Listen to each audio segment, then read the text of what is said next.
Good morning, good afternoon, good evening. My name is Luke Cayley. I'm the Information Management Lead here at the IFRC here in Geneva.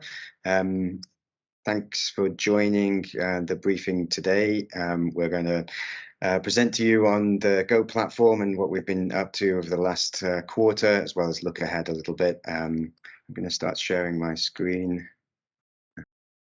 Okay, hopefully you can all see that. So yeah, the agenda today is, as usual, for these quarterly briefings. We'll do a little bit of a deep dive into some data, this time talking more about our users, what we've learned from the Go survey this year, and how we're continuing on understanding what our users want from the platform through this approach called the user-centered design approach. Then we'll be looking back at some progress that we have made in the previous quarter, a new feature called the Flash Update, which is like an information message that the IFRC will do at the early stages of an emergency, but really looking at the site improvements that have been generally ongoing. So look at some specific examples of that. And then we're hearing from the Australian Red Cross and the Syrian Arab Red Crescent, who will talk to us about the way that they use the Go platform. And then we'll look ahead.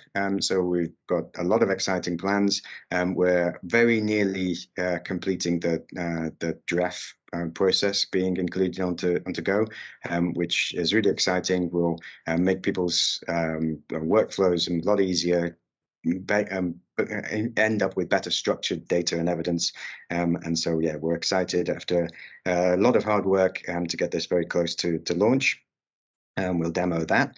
We'll talk about all of the other things that we're working on too over the coming few months, with a bit of a highlight on the unified planning process, which we will include onto Go by the end of this year. All the while, we'd like to hear your questions, so please do use the chat, introduce yourself, and ask any questions. We'll come back to those at the end, or if they're relevant for the topic, we can pick those up during the discussion. So yeah, you joined the Go platform briefing, so presumably you have some understanding of what the platform is, but here is a way that we try to explain what it is, how it works, and how it can be useful for you. So on the left-hand side, you can see the three different sources, the channels of data that we present on the platform. So you have IFRC systems, which are all of the the data sets that are available in this building around funding, around deployments of individuals. This is the structured data that the Secretariat manages for the Federation. The second element here is more from the network. These are the field reports, disaster assessments by national societies themselves, the 3W projects that they're reporting on, that they are delivering to assist people in need in their own country or even internationally. It's the data that we're collecting from operations as well, from operational learning through the DREF and so on. And obviously the data that we'll be collecting through the DREF will be a big additional source of data that will be coming onto the platform very soon. And then on the right-hand side, the external sources. These, we've always had alerts coming from the Global Disaster Alerting and Coordination System, GDAX, but over this year we've included a lot more information which give estimates of impact, historical data, and in this area called the risk module, which you can see on any of the regional pages or the country pages, provide you a kind of historical record, as well as an estimate of impact for imminent events, as well as recurrent events. So you can really dive into data which can help with contingency planning or anticipatory action. And then coming out of that computer are obviously these platform, which you can see on the right-hand side, which is the visible web application that we know and use, but then you've also got access to a lot more data underneath, which is accessible via API. If anybody has questions or wants support on use of the API, we do have a Go wiki and a Go user library, which gives good instructions on some examples and templates and so on. But we recognize that yeah, we're here to help to connect this to your systems. We've heard from National Society of the American Red Cross, for example, who use that to monitor their international work, both in terms of appeal funds, in terms of surge alerts that might be coming up, or monitoring their own deployments, using it for their analysis. So it's a very powerful tool. But yeah, get in touch if you want to learn more about how you can connect it to your systems. And then we have more tools coming onto the platform over the last couple of years, which include the catalog of surge services. So for an operations manager to know the role profiles and cell composition that they can draw down in the case of a large scale emergency, or things like the preparedness and operational learning pieces, which help to understand a little bit what the capacity of a national society for response is, based on DREF emergencies, as well as their own self-assessment. So we have a number of those tools, and that's ever growing. So that's in a nutshell what the platform is. We, every couple of years, conduct a survey. So I'm going to talk a little bit on the process and the results that we've and what we've learned from that survey. It's part of our user-centered approach, which essentially means that we try to build the platform thinking about what the users might want. And it's pretty obvious if you think about it, but often it takes a lot of thinking and consultation to get out of your own biases, and so we actively do that through different means, including surveys, but also through interviews and quantitative data collection regarding how different people see the best way to navigate a site and so on. So this survey got 233 responses, which isn't bad. The kind of background of the people who submitted the responses, 3/4 of those were from national societies, which is no surprise to us that the majority of the users of the platform are from the network. You can see also the geographic breakdown there. And yeah, also because we built this platform with emergency operations in mind, it's also no surprise to see that the majority of the users are either from disaster management, information management, or planning, monitoring, and evaluation and reporting. So you can see the breakdown. There's a number of other different profiles, but yeah, mainly focusing on those 3+ management, I suppose. Now, whilst we got some good feedback from the survey, and overall there was a lot of positivity, what we really want to emphasize is that there was a long way to go, and certainly there's a lot missing in terms of awareness, broadly in terms of the national societies, and beyond the IM, the PMER, the DM colleagues, in terms of what Go could do, what it currently could do, but also in future how it could improve or digitize certain disaster management workflows and decision-making processes. And so we recognize that there's a long way to go in terms of communicating the potential, the current benefit, but also the potential benefit of using Go. You can see there that on the left-hand side is for those who responded to the survey, they gave their own awareness of the platform's features as 3.7. So that's quite low, but then also their judgment of the general awareness of the platform in their national society is even lower. So whilst you might expect that, because obviously if they know something about the platform, if they're responding to a survey, it just does show that there's quite a low awareness of the platform in general, in comparison to where we think the value could be seen at national society level. In terms of how the respondents to the survey are using the platform, obviously the list there is the common actions that we've built features for, submitting field reports and sit reps, using the data that's on the platform for the reporting, seeing some hazards across the globe. This is new in terms of the risk module, but also accessing some of the tools, the training calendars, and the operational toolbox, for example, and then updating their own data. So whether that's a 3W project or a map or other IM product. And then finally, this use of the API for internal dashboards, which we're keen to encourage because we think that's got quite a powerful role to play for the national societies who are working internationally, particularly. So that's the main actions up to now. One thing we wanted to do is to reflect on, how have we done since the previous survey. So, 2 years ago, we asked for ideas on things that we could improve, the priorities of our users, essentially. Now, the ones in green are the things that we think we've completed to a certain extent. Those in yellow made progress, but still plenty to go. And then those in red are a little more out of scope, or we haven't yet started. So to begin with the ones that we've completed, we've really increased the amount of information to help guide users. So there's the user library, which provides templates, how to use the maps, which can be reused in dashboards.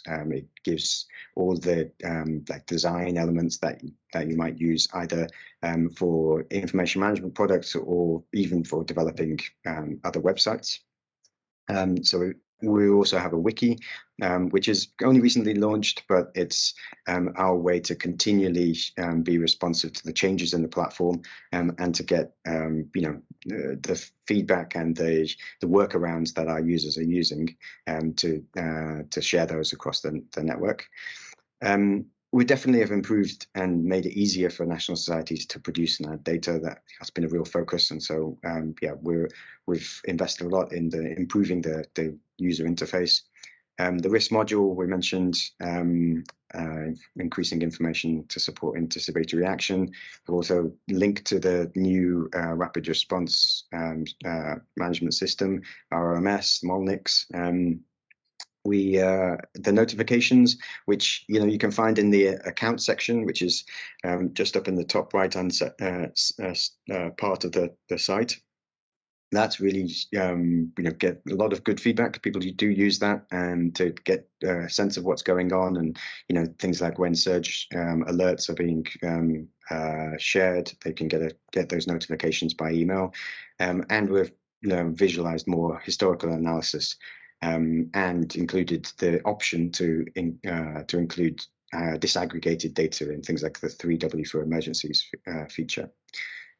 While on other things, we're definitely still working towards including the ability to include images. In most of the forms now, we've included some form of that. We haven't yet included videos, but we haven't improved the formatting, and we'll talk about that a little bit later. We've increased the amount of analytics that we do and the way that we share those in terms of the visual, the visual diagrams and charts that are on the platform. We've really focused on improving the country level information, and funding is there in terms of breaking that down to an extent. We haven't yet, but I've really been thinking about this on the right hand side, the central hub idea for how we can essentially make visible and allow a bit more customization and personalization for the analysis queries that we know that our users are interested in. So that's coming soon. I'd say probably into next year that we'd have something that would do that properly. And We worked on a little bit towards linking to resilience dashboard and other ERU information, but not as well as we need to. And we have improved the charts and maps that we have on the site. But again, we're working on geospatial improvements as we speak, and hope to be able to share some exciting things by the end of the year. On the other side, things that we haven't really looked at, the more detailed contextual analysis of a particular region. This is something that's a bit beyond the scope of Go. And whilst we recognize that it should be a priority, we haven't yet worked on this mobile application for Go. At least, perhaps it's not an app as such, but a better interface when accessing the platform on your mobile, because we recognize, even if that's still around only 20% or less of the users that are accessing the site, it still is the way that some people in some locations really do need to access the Go platform. So we should serve that need too. And then youth and volunteer management. This is really out of scope for Go at the moment, at least. And so we would see that as not in the current plans. I'm not going to go through all of these ideas. Just suffice to say, thanks for those who did reply to the survey. These are the new ideas that we will be addressing in the coming couple of years, and we'll report back in a couple of years to see how we did on those, as well as tackling some of the other things that were in yellow from the previous slide. I believe that our colleague Mariam Astayan from Yellow Umbrella is with us, who's been running the Go study. Perhaps over to you if there's any specific additional thoughts on how the Go survey and wider Go study is progressing. Over to you, Mariam. Thanks, Luke. And yes, so we're conducting a bigger study that the survey was a part of. We are conducting usability sessions with users right now, which is one-on-one sessions with selected users that are providing us feedback about how they're using the platform. And we're trying to also understand the vision of the platform from the teams. And what Luke is showing right now, we also created small prototype with a few concepts of how we could restructure potentially the Go platform from information hierarchy perspective to make it easier to navigate and find specific things. What you're seeing right now is just a concept of potentially resurfacing the countries within the navigation, that it would make it easier to navigate to a country, but also kind of elevate the access to national study pages, which is something that we've found from our interviews that has been a bit of a challenge. So the interviews are continuing. We're getting some quite interesting feedback. Some users are really excited about the Go platform. For example, a user we interviewed recently mentioned how Go has changed their experience because they used to get all the information. It's a member of an ERU team, so a person who all the time wants to be aware of the emergencies that are happening, the deployments, and they used to get information from headquarters, which was a bit difficult to stay on top of. And now they have direct access to Go platform, something that they didn't have at all before. So it's quite exciting. So there's a lot of excitement and positive feedback about the Go platform.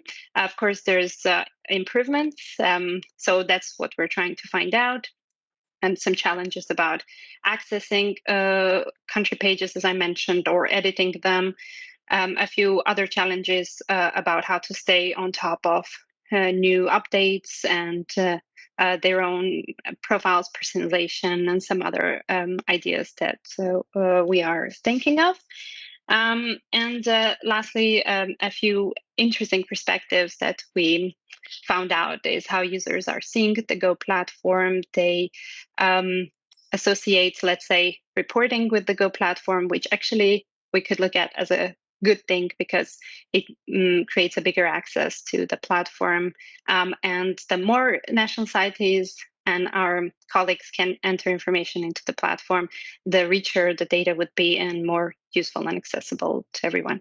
So the next steps for us, we're still continuing the study. We're still in the middle of it. We're also running another quantitative study with this navigation that I think the link was shared with you as well. So if you do have a chance to, it's an interactive quantitative study, so quite an easy one to complete, which will help us to understand what is the best direction for this restructuring. And then at the end, once we collect all the feedback, as a team, we're going to analyze and find some solutions for the challenges we identify. So within the next weeks or months, you should see already some updates coming. Luke, back to you. Thanks a lot, Mariam.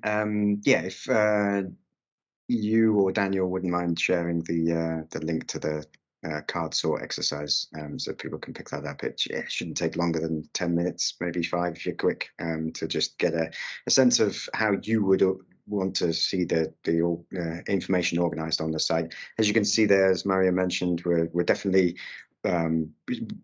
bringing countries and national societies much higher and much easier to find. We're also potentially reorganizing towards more of a doing type language with respond and prepare and learn. But let's see as we go through the quantitative analysis whether that makes sense to people. Okay, thanks a lot, Marian. Just final thing from me for a while at least would be to mention that we're just about to launch the Flash update. Essentially, this replaces what was called the informal update by a couple of the regional offices, Asia Pacific and I believe Africa regional office. And essentially, it replaces an email which is often sent at a very early stage. Information is still being gathered. The field report may not have been submitted by the National Society at that stage. It's just a way for us to support that process by pre-populating some of the information from the risk module, which might have estimates of impact, but also giving a structured way to collect the information that is being shared, so that we can reuse that for field reports for other analysis later on, and enables it to be shared in a way which is consistent and easily understood by the end recipients. So that can be, to form a little bit like a field report, which then results in something which can be onward shared by email or however else you're communicating with your stakeholders. So that's that, and we'll communicate a little bit more by email to the people who are likely users of the update, the Flash update. Obviously, we've been developing this for a good few months, so they're mostly very well aware. Over to Daniel Tavari, the Go project manager, to talk a little about the general site improvements we've been making. Over to you, Daniel. Thanks, Luke, and hi, everyone. So, Luke mentioned already a few big items that was tackled by the developer team, the DREF request to the risk module, the Flash updates module. But besides this, the team is working on a few other smaller things to improve the site and to maintain the site. And now I would like to highlight a few things only that might be very interesting for you as well as the users. So maybe the first thing is the rich text editor is introduced on the field report form, and it will also affect the emergency pages. So you will be able to add text with some simple formatting. So basically bold, italic text, and with some, you will be able to make some paragraphs as well, text blocks. It will also shown on the emergency pages, as I mentioned. So I hope you will like this feature. I think it will definitely improve the readability of the reports. Another thing is the site load improvements. We got a few feedback from different regions that in remote locations, they have issues to load the site because it takes a long time. So we started to work on this thing, and one improvement that will be released soon, still this week, is a faster load of the search page component. So hopefully by from next week you will also see that the search page loads much faster than before, and also the search tab of emergency pages, where there are a lot of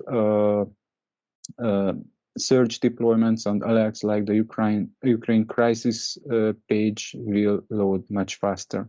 We will continue this work to improve the site loads in other places as well, to make it better in general as well in all remote locations. One more thing to mention: the email notifications and the field report page improvements. So now the email notifications which are sent out after you submit the field report will contain more information, as well the search notifications. And when you submitted the field report, on the field report page, you will also notice some updates, more information, and nicer look. There are several other small bug fixes and site improvements. We used to publish these things on the release notes, which is available under this link on the Go wiki page. So we normally do releases every month. So if you are interested in these improvements, then you can definitely consult this page in the future as well. So I hope, and yeah, I encourage you to give us feedback if you have any issues with the site. Then let us know on the im@ifrc.org email address. Thanks, Luke. Thanks a lot, Daniel. Yeah, any feedback is a gift. As long as it's nicely packaged, we love to hear it. So thanks a lot. Okay, well, every briefing we hear from national societies and their use of the platform. This afternoon, we're lucky to have both the Australian Red Cross and the Syrian Arab Red Crescent. Yeah, let's hear what they have to say about Go and suggestions that they have for improvements. Over to you, Hayley. Hey everyone, thank you so much for having, well, I was going to say us on today, but me from Australian Red Cross on today. So I'm just here to give you a little bit of context about how we have been utilising Go in the international response team here at Australian Red Cross. So before I launch into it, I'll give you a little bit of context. So in Australian Red Cross, for the last couple of years, our response team has really moved to try and input a more localised agenda. So our support to other national societies is very much focused on a local approach to international responses. So a lot of the information that we use is actually to support the way that we respond in this way. So it's through funding, sending resources, and also through sending delegates as well. Next slide, please. Thank you. So one of the major ways that we use Go is to provide updates to our donors. So we have two main donors, which is the public, and then also one of our main ones as well is the Department of Foreign Affairs and Trade, which is also known as DFAT here in Australia. So we actually, on our side of things, use Go a little bit differently to what others are probably used to. I think a lot of you on the call might be very much used to doing the input into Go, whereas we're taking all of your wonderful information and basically using it to show all of the incredible things that are happening collectively across the movement. So I've just got a couple of quick examples of some of the things we use here on the slide. So for example, each week we send out an international emergencies update. So this goes to some of our major donors and also to internal stakeholders as well. So to pull this together, we usually look at some of the biggest things that are happening around the Asia Pacific region that are most relevant to our area, and then any major international events that are happening as well. So this is one from this week where we looked at the earthquake that happened in the Philippines, and we got so much information from just going to Go, where we knew that that information was a trusted source that had been uploaded by the National Society. We had everything that we needed really to pull together and push out this update within days after the event happened.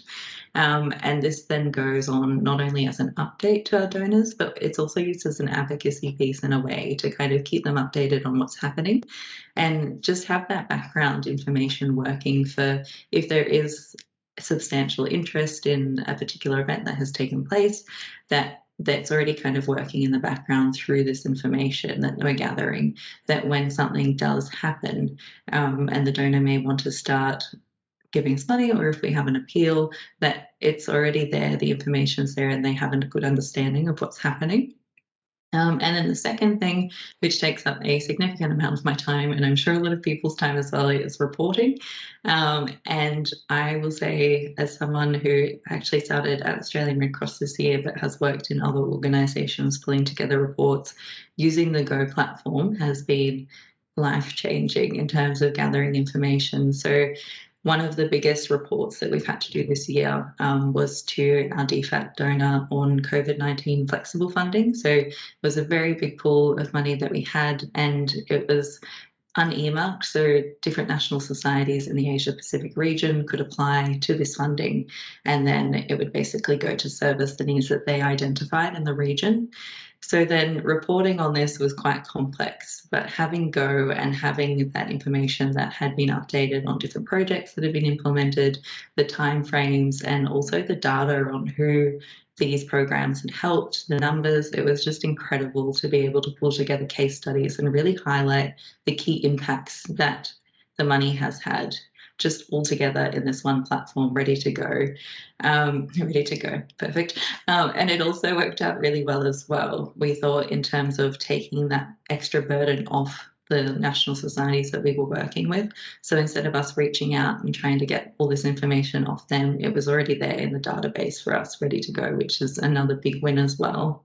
And one thing we've also found is that our donors, especially DFAT, are actually really enjoying using Go themselves. So we have a few contacts that often are sharing information with us that we haven't even seen yet. They love it that much. So that's a really good positive as well. And of course, we use it in developing our media and kind of engagement materials around appeals as well. So next slide, please. Thank you. And then the other side of what we use Go for in the international response team is really just all about our internal briefings. So when we're kind of deciding whether we want to engage in a disaster in terms of responding, whether that is, like I said before, spending resources, people, or money, we use Go to kind of gather that initial data to see things like the public interest, see what's happening, and then use that internally to make really key decisions. So we use it to gather emergency briefings, which is just your usual situational analysis of what's happened.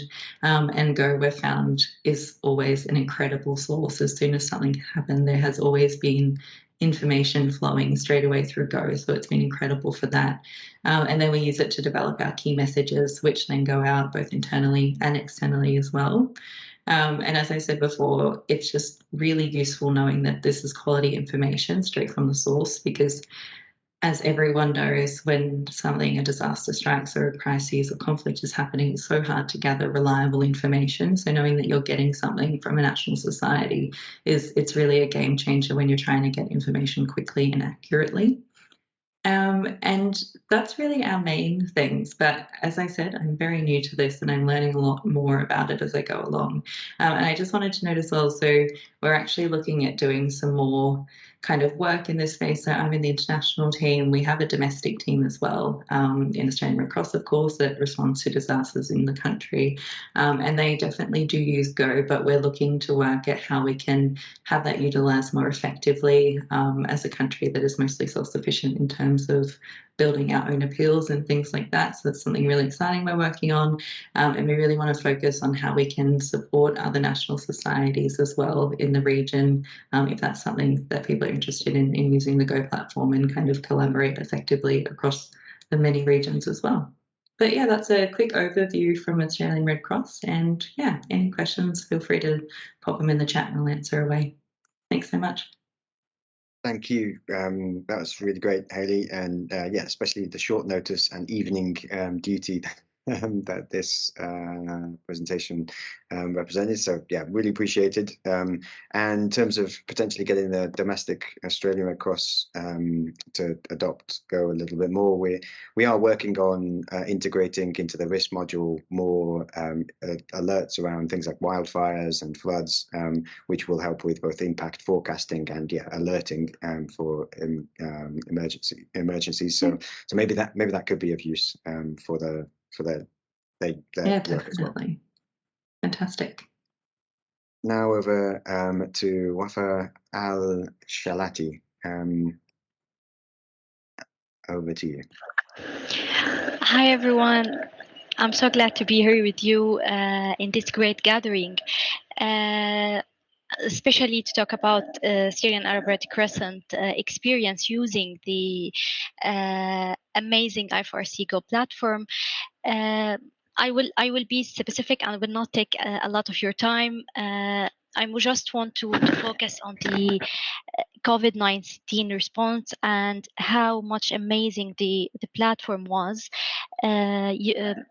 especially to help SARC reflecting the huge amount of work that's happened during this pandemic. We were always uploading files and reports into the Syrian COVID-19 response page on the platform.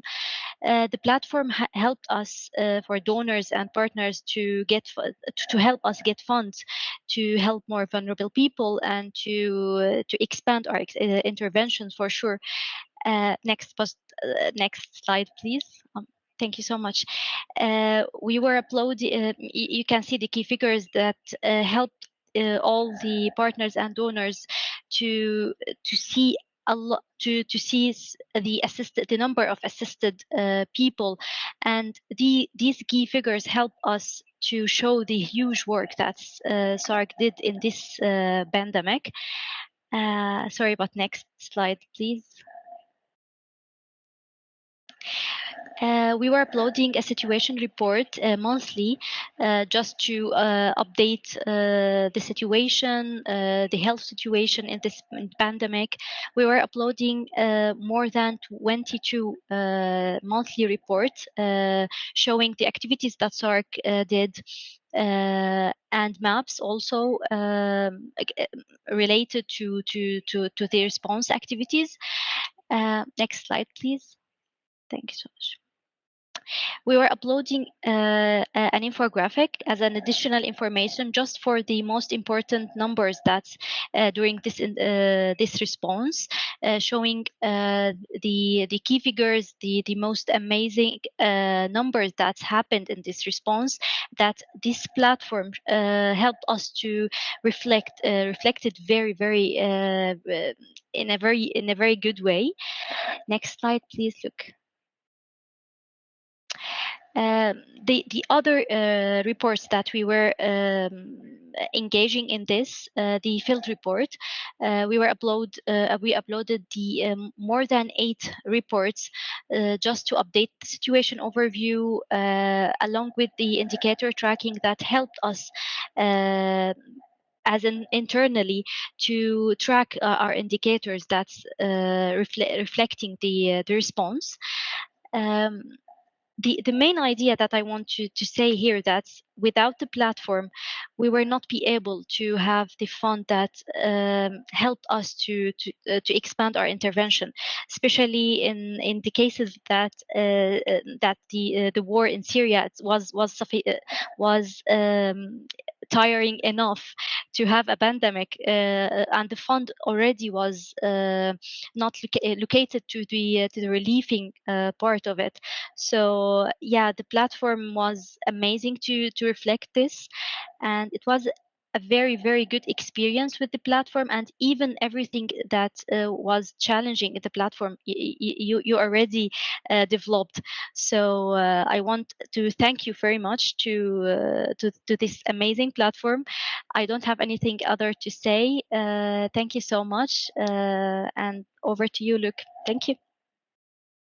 Thanks a lot for joining and sharing your use of the Go platform for COVID-19 for the Syrian Arab Red Crescent. That was great to hear, and actually my favorite part of these briefings is to hear from national societies who are making use of the platform, and hearing that directly from you is humbling, and really it helps us to work even harder on things to improve, which is my question to you, and for everybody in the briefing, is to continue to give us ideas, and anything that you would have liked to see, or things that do still frustrate you, please, we do want to hear that those new ideas and suggestions for improvement. So please keep those coming. I'm going to hand back over to Daniel, who will talk us through a few of the things that we're planning towards the end of this year on the development work plan for the platform. Over to you, Daniel. Yeah, thanks, Luke. So these are the big or main modules we are working on till the end of the year. Some of them will go beyond, most probably. The main focus at the moment is to roll out the DREF request tool and to digitize this whole process. The risk module is always in the focus. We are improving and adding new sources and features to it. The 3W in emergencies module came to the spotlight when the Ukraine crisis came, and we delivered the first version within a few weeks. We plan to improve this feature, and hopefully that will be usable for you as well in other operations as well. The EAP process will be digitized as well after the DREF module is ready, and we are trying to improve the geospatial data in Go. In the first step, the admin 2 layers will be added. So at the moment, Go only handles the countries and the admin 1 layers, and we would like to be able to add the admin 2 spatial data as well. So hopefully you will be able to use that soon as well. After the Go study, we plan to make from the results a UI review and make some potential updates on the structure of the menus. I also mentioned the site load performance improvements, which is an ongoing thing, development at the moment, and we hopefully can gradually improve this. And at the end, the annual plans, which will be talked about a bit later as well by Luke, I think. Thanks a lot. So yeah, lots of things. Thanks, Daniel. Things that we've already mentioned, but like some big pieces there. EAPs, by the way, for the uninitiated early action protocols. So these are the plans which trigger forecast-based action. So we'll be linking that to the risk module information that does come in to help with the planning of it. But you know, the main idea is that those plans are hosted on Go, and so we have a system that we can refer to when the trigger is reached. Okay, I'm going to pass over to my colleague Ana Maria Escobar, who has been supporting the DREF team to integrate the whole DREF process onto the Go platform. Over to you for a demo. I believe you're going to share your screen. Yes, thank you, Luke. Hi, everyone. So I'm going to share my screen and I'm going to show you a little bit the things that we have developed. So let me know when you can see my screen. Yeah, we can see it. Thank you. So I think most of you have already seen the DREF application. We have different stages into the DREF process. So the first one is the National Society applies for a DREF. So they have to, we are going to go a little bit fast through this one, since I think we already demoed this one and we want to show the next step and we are short on time.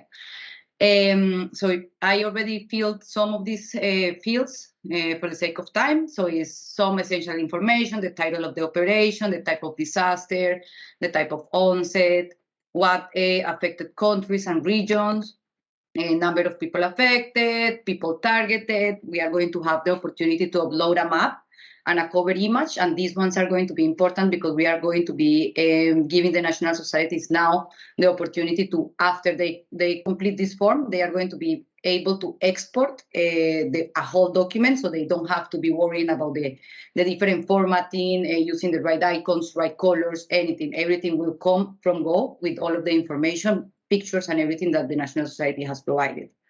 So this is going to accelerate a little bit also the process of requesting a DREF. Then we have a little bit about time frames, when the event happened, when the National Society started responding, when it was submitted to Geneva.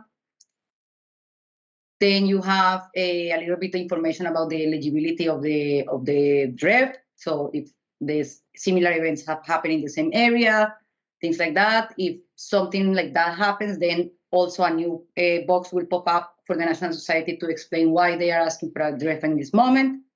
Then you have the description of the event. If you have any pictures for assessment, we will also feed into the export. The scope and scale of the event. Then you have the current National Society actions. What has the National Society have done up until this moment? You can add all of the ones that you want. Movement partners action. So what is the different movement partners are doing related to this event? So IFRC, ICRC, and partner national societies, if they are present in the country. We are going to be adding a little bit more of guidance into all of these fields, so the national societies really know what is the information that we are looking for in each one of these fields. Other actors' actions, so national authorities, UN, the same. What are they doing related to this event? If the National Society already identifies some gaps, so they already know that they are going to be doing something around shelter or something around livelihoods, and they can again select and add all of the categories that they are going to be, that they have identified the gaps. Then we move into the targeting strategy, who will be targeted to this operation, explain a little bit the selection criteria, and if they have engaged with the community or not. Then we go into targeted population. How many people are you going to be targeting? This is going to be connected to the first page. And if the National Society has some disaggregated data, which will be great.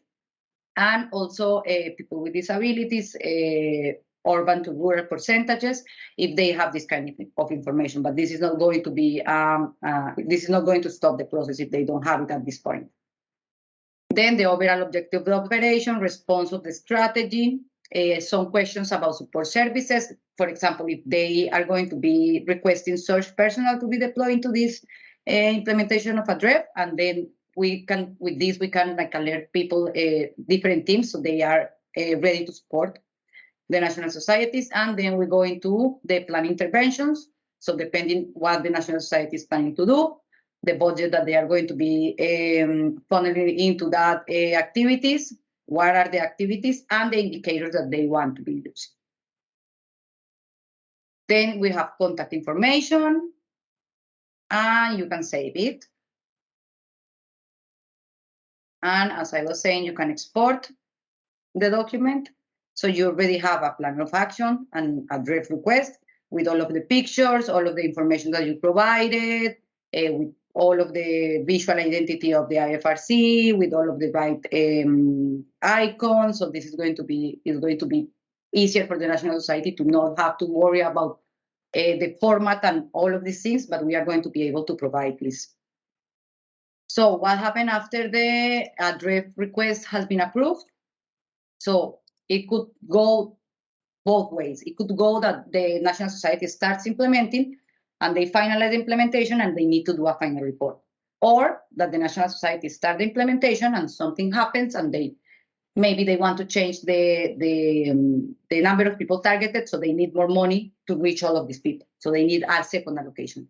Maybe they want to extend the timeline of the DREF, things like that. In order to do that, the National Society will have to present an operational update. So what we have been trying to do, and this is the next step that I was talking about, is that once the application is done, we are going to publish it because the DREF was already approved.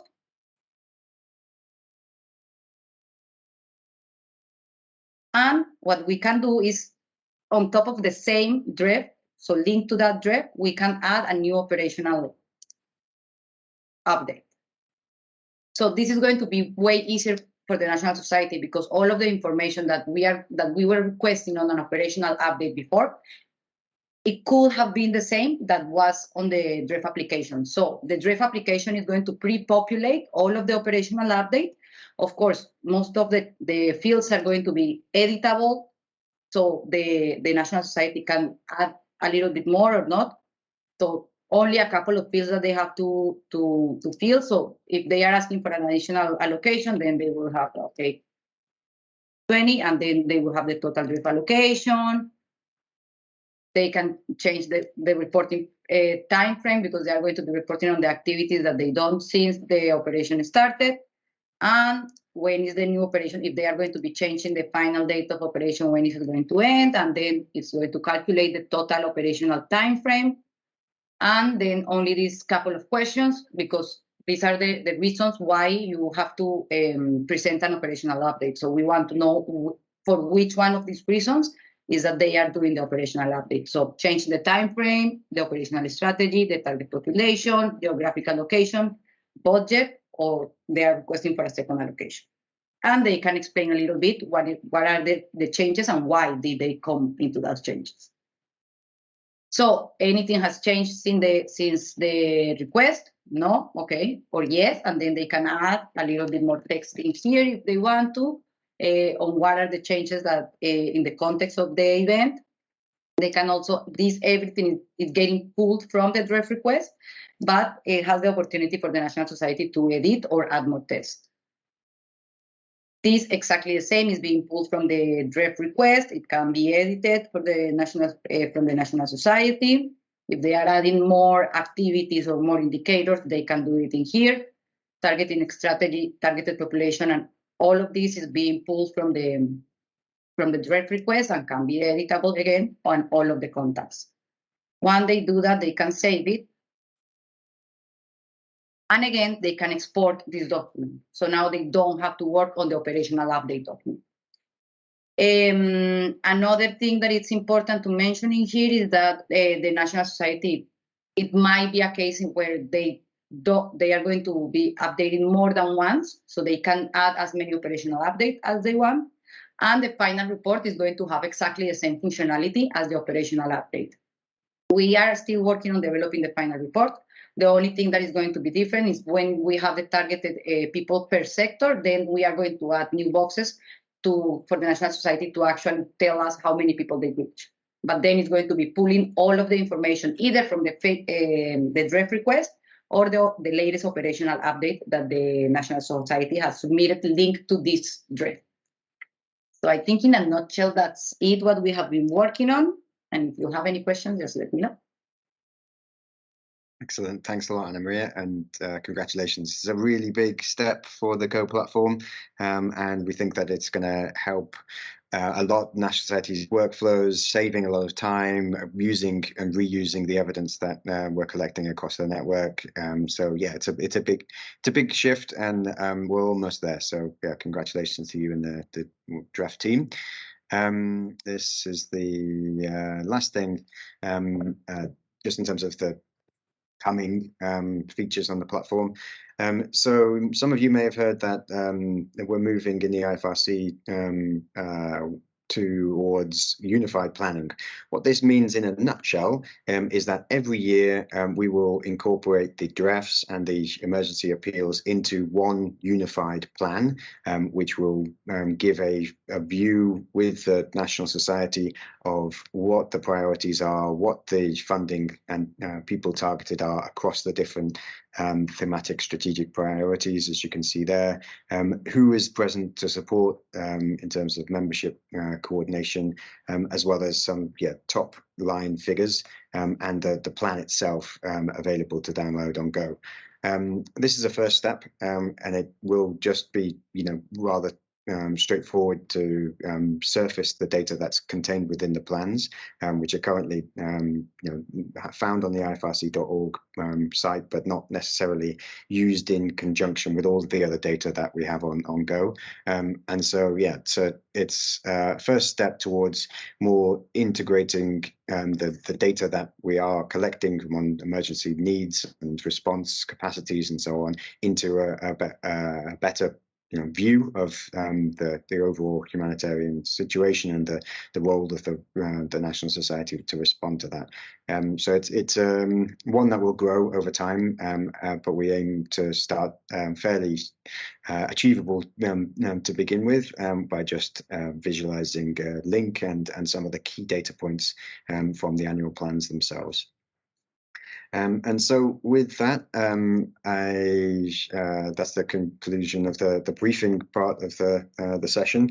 Obviously, I'd really like to thank you all for being with us, and particularly to the Australian Red Cross and Syrian Arab Red Crescent for sharing their experiences. Australian Red Cross are one of our big supporters financially, as well as they're really a supporter of the platform in many ways, and obviously SARC are one of our great national societies in terms of supporting people in need. So yeah, it's great to have you both with us. I'm going to stop sharing to see if there are any last questions. It seems like they're both DREF related, Anna Maria. So they're quite specific to the DREF process, but yeah, perhaps you can quickly respond to those. Over to you. Sure, thank you, Luke. So for us, what about review process by cluster and regional office, and what if the DREF is not approved? So we are including a functionality in the DREF request where you can share the DREF request, even if it's a draft or an incomplete DREF request. If the National Society has started doing it, they have the ability to select with who in the cluster or in the region they want to share it, for them to support the National Society to finish the request. So the request will only be visible with those people that you are sharing it with. So once the cluster and region and National Society, they agree and they want to submit to Geneva, they will have to go again and share it with the Geneva people for them to do the review process from here. And it only will be visible for those people that where the application was shared with. So, and what if the DREF is not approved? So the idea is that then the Geneva DREF team, they will be looking for the approval process and everything, and they are going to be able to go back to the cluster and the National Society with the questions and maybe the changes that they need to do in order to approve the DREF. And then the National Society or country cluster or the region can go back into the application, edit, make the changes that were requested, and resubmit. And then once everybody's happy, then you push the publish button, and then it's done. You can get your export, and the DREF is approved. So I don't know if that answered your question, Alice. I hope so. Yes, it did. Yes, it did. Thank you. Okay, perfect. For Natalie, having the DREF application online, how would impact the joint working on the application with the National Society? I think it relates to what I just said. We are going to have the sharing capability, so they can support the National Society, the regional, or the people that is needed in that process. So. Great, thanks a lot, Ana Maria. And Maya has also chipped in with the validation process steps. So thanks for that, Maya. Last question related to link to the surge rapid response management system. There's no link. That's a deliberate design choice. I think the idea is that we don't want to inundate these RRMS with anybody, and that the management of who can apply and how is with the surge desks of the National Society. So it's a deliberate choice to manage that application process. But thanks for the question, Christian. Okay, I do want to respect time, so I'm going to call an end to the briefing now. Thanks a lot for everyone's attendance.